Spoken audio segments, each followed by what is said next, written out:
La homosexualidad de los hijos de Jesús y María Magdalena representa la unión perfecta entre la carne y el espíritu, una realidad que la Biblia ha ocultado entre líneas durante siglos.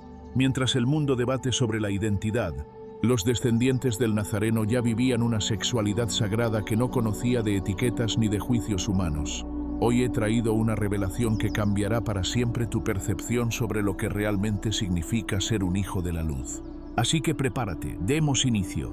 La relación entre Jesús y María Magdalena no era simplemente una colaboración espiritual, sino una unión profunda que, según diversas tradiciones gnósticas, dejó una huella genética y espiritual en este mundo. Esta unión representa el equilibrio entre lo masculino y lo femenino, y sus hijos fueron los herederos de esa integración total. Tras esta unión sagrada, surge la interrogante sobre quiénes fueron estos descendientes y cómo vivieron su identidad en un contexto de persecución y misticismo. Al investigar las genealogías alternativas, nos encontramos con que la descendencia de la casa de David, a través de Jesús, no buscaba perpetuar una monarquía terrenal, sino una forma de ser en el mundo que trascendiera las etiquetas. La Biblia, en sus pasajes más crípticos, sugiere que el amor no conoce de fronteras impuestas por los hombres. Cuando analizamos las palabras atribuidas al Maestro en el Evangelio de Felipe, se menciona que el beso era el vehículo de la sabiduría. Si trasladamos esta visión de amor puro a sus hijos, entendemos que ellos crecieron bajo una premisa donde la esencia del alma prevalecía sobre la forma física o la preferencia de género. Es fundamental comprender que la existencia de estos hijos implicaba una educación en los niveles más elevados del pensamiento espiritual. Imaginemos por un momento el entorno en el que estos seres se desarrollaron. No estaban limitados por los códigos morales de la época que separaban lo sagrado de lo profano, sino que entendían que el cuerpo es un templo de luz. Esta sabiduría antigua, que hoy estamos rescatando, nos indica que la descendencia de Jesús y María Magdalena portaba una semilla de rebelión sagrada. Eran individuos que por su propia naturaleza no encajaban en los moldes establecidos. Al explorar las crónicas silenciadas, descubrimos que el linaje de la Magdalena se movió con cautela por las regiones de la actual Francia y el Egipto antiguo. En estos lugares, la concepción del amor era mucho más amplia y fluida de lo que el sistema romano permitió años después. Los hijos de esta unión sagrada habrían experimentado una conexión con el universo que les permitía ver la belleza en todas las formas de afecto. Esta libertad no era libertinaje, sino una manifestación de la unidad divina que no distingue entre géneros. La pureza de su sangre real les otorgaba una sensibilidad que muchos hoy llamarían intuición espiritual profunda, permitiéndoles amar sin los velos de la vergüenza o el juicio. Es fascinante notar cómo la historia oficial ha intentado borrar cualquier rastro de esta humanidad para mantener un control moral sobre las masas. No obstante, el concepto de la homosexualidad o la diversidad en el linaje sagrado no es una invención moderna, sino una consecuencia lógica de una enseñanza que declaraba que en el espíritu no hay hombre ni mujer. Los hijos de esta unión, educados en la libertad absoluta del espíritu, habrían manifestado su afecto de maneras que desafiaban las normas de su época. La Biblia revela de forma sutil pero constante que el reino de los cielos pertenece a los que son como niños, es decir, a los que aman sin las estructuras rígidas del juicio social. Esta pureza de sentimiento es la que define la identidad de un linaje que no se avergonzaba de su naturaleza. Continuando con esta exploración, debemos observar el papel de la Iglesia primitiva en la supresión de estos relatos. Los primeros seguidores de Jesús no veían la sexualidad como un pecado, sino como una expresión de la energía vital. Si los hijos de María Magdalena y el Nazareno exploraron su sexualidad de una forma que hoy identificaríamos como homosexualidad, para ellos era simplemente la vivencia de la unidad. Existen registros de comunidades que veneraban el linaje de la Magdalena y que practicaban una inclusión total, reconociendo que el amor entre personas del mismo sexo era una manifestación del mismo fuego divino que unió a sus padres. La revelación no está en la condena, sino en la observación de cómo estos descendientes se convirtieron en el escudo de los marginados. Este escudo de los marginados no era un concepto abstracto, sino una red real de apoyo mutuo que se extendía por las rutas comerciales de la antigüedad. Los hijos de la Magdalena eran conocidos por proteger a los que la sociedad consideraba diferentes, viendo en ellos una chispa de luz que los poderosos intentaban apagar. Se dice que en las reuniones secretas de estos descendientes no se juzgaba a quien amaba a alguien de su mismo sexo, sino que se celebraba como un acto de valentía espiritual.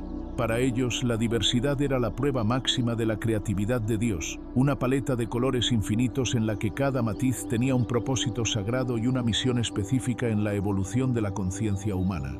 Para profundizar en el misterio de estos hijos, debemos analizar el concepto de la androgenia espiritual. Los textos antiguos sugieren que el ser humano original era una unidad completa. Si los hijos de Jesús representaban el retorno a esa unidad, sus preferencias afectivas habrían sido un reflejo de esa totalidad. Un hijo que amaba a otro hombre estaba buscando, en realidad, el reflejo de la divinidad en su propia esencia. Esto rompe con la idea de que la familia es solo una herramienta de procreación.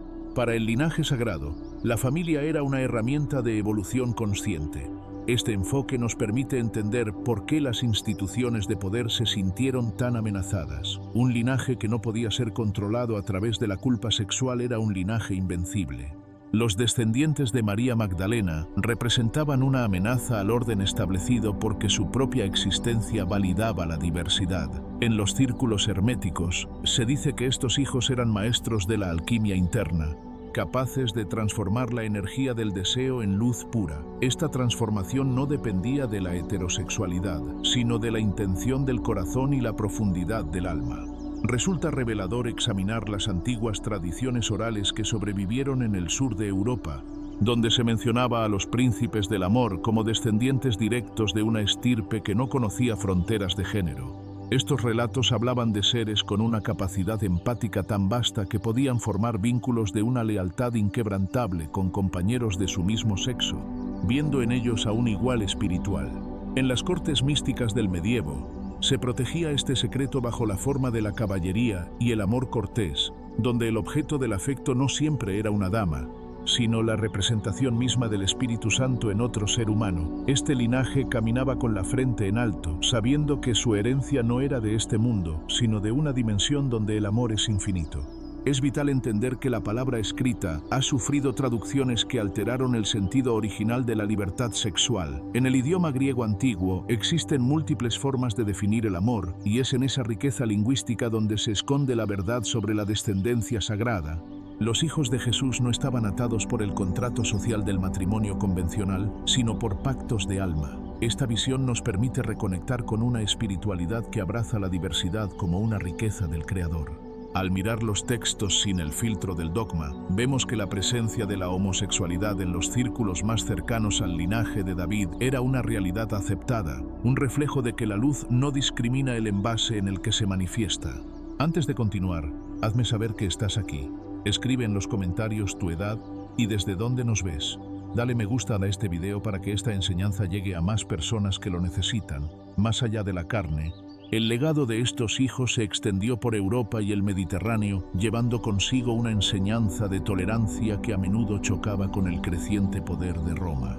La historia de los cátaros o de los caballeros que protegían el Santo Grial es, en esencia, la historia de la protección de este linaje diverso. Se decía que los portadores de la sangre real poseían una sensibilidad superior, una capacidad de amar que rompía los moldes del patriarcado opresor. Esta sensibilidad es la que a menudo se manifiesta en aquellos que se sienten atraídos por su propio sexo, una búsqueda de reflejo y de igualdad que los hijos de Jesús habrían personificado como nadie más. Incluso en la simbología del grial, encontramos pistas sobre este linaje fluido. El cáliz no solo representa el vientre de la Magdalena, sino la capacidad de contener todas las aguas de la experiencia humana. Los hijos, como guardianes de este cáliz, bebieron de la sabiduría de que el amor es un río que fluye en muchas direcciones. En las tradiciones orales de los desiertos se susurra que uno de los hijos de Jesús mostró un desinterés por las riquezas y las mujeres, prefiriendo la compañía de hombres sabios con quienes compartía una unión mística y afectiva que trascendiera lo físico. Esto no era visto como una debilidad, sino como la marca de un espíritu que ya no necesitaba las formas externas para conocer a Dios. Si analizamos la figura de Jesús a través de su descendencia, comprendemos que su mensaje de «amaos los unos a los otros» no contenía ninguna nota al pie que excluyera a las uniones del mismo sexo. Al contrario, Sus hijos fueron los primeros en vivir este mandamiento de forma radical. Se dice que en la intimidad de sus comunidades, los hijos e hijas de la Magdalena celebraban rituales de unión basados en la resonancia de las almas, donde el género pasaba a ser un detalle secundario ante la vibración de la luz interna. Esta práctica fue la que más enfureció a los primeros jerarcas de la Iglesia naciente, quienes necesitaban un modelo de reproducción rígido para construir su imperio. La ciencia moderna ha comenzado a explorar la posibilidad de un ADN específico que vincule ciertas sensibilidades espirituales con la estructura genética. Si consideramos que Jesús representaba la perfección del ser, sus hijos habrían heredado una configuración emocional capaz de experimentar todas las gamas del afecto humano. La homosexualidad, en este contexto, no sería una desviación, sino una expansión de la capacidad amorosa. La Biblia revela esto cuando habla de la unión de las almas por encima de la unión de los cuerpos. Es un recordatorio de que la sangre de la Magdalena y de Jesús fluye en una humanidad que es, por definición, diversa y multifacética. Esta configuración genética no solo dictaba una inclinación emocional, sino una resistencia innata a las estructuras de poder opresivas. Los hijos de esta unión eran portadores de un mensaje de libertad que resonaba en cada una de sus células. Al no estar atados a las convenciones de su tiempo, podían ver la divinidad en lo que otros consideraban pecado. Su mera presencia era un acto de sanación para aquellos que se sentían rotos o equivocados. La verdadera nobleza de este linaje no residía en las tierras que poseían, sino en la capacidad de mirar a otro ser humano a los ojos y reconocer en él a un hermano, un compañero de camino, un reflejo sagrado del amor que Jesús y María Magdalena se profesaron. A medida que profundizamos en el estudio de las Escrituras, nos damos cuenta de que el silencio sobre los hijos no es una prueba de su inexistencia, sino de su peligrosidad para el sistema. Un hijo de Jesús que amara a otro hombre o una hija que amara a otra mujer representaba el fin del control basado en la reproducción obligatoria y la familia tradicional como unidad de producción. Estos descendientes eran soberanos de su propio deseo, y esa soberanía es la herencia más grande que nos han dejado. La verdadera revelación es que lo sagrado habita en la autenticidad, y no hay nada más auténtico que vivir la propia verdad a pesar de las presiones externas. En este sentido, la herencia de estos hijos se convierte en un faro de esperanza. Si ellos, siendo portadores de la luz más pura, vivieron su sexualidad con libertad, entonces el estigma que ha perseguido a la comunidad homosexual durante 2000 años no tiene fundamento espiritual real. Es una construcción de hombres que temían el poder de una identidad no etiquetada.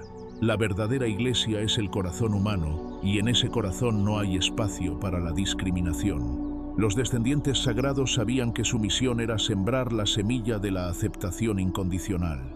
Es necesario mencionar que la figura de Juan el discípulo amado a menudo se ha vinculado simbólicamente con esta apertura hacia una sexualidad diferente. Si los hijos de Jesús crecieron bajo la influencia de tales modelos de afecto profundo y no convencional, es natural que su propia vida fuera un reflejo de esa libertad. La tradición oculta sugiere que el linaje sobrevivió en las sombras, integrándose en la sociedad y manteniendo viva la llama de un amor que no se explica, sino que se siente. La homosexualidad en este árbol genealógico es la prueba de que el amor de Dios no tiene límites y que cada preferencia es una nota en la gran sinfonía de la creación. Al llegar a este punto, debemos reflexionar sobre cómo esta verdad cambia nuestra percepción de la fe. Si aceptamos que el linaje más sagrado de la tierra incluía la diversidad sexual, entonces cada persona que hoy lucha por su identidad puede encontrar un refugio en el corazón mismo de la historia sagrada. No somos errores de la naturaleza, sino expresiones de un linaje que se atrevió a ser humano en toda su extensión.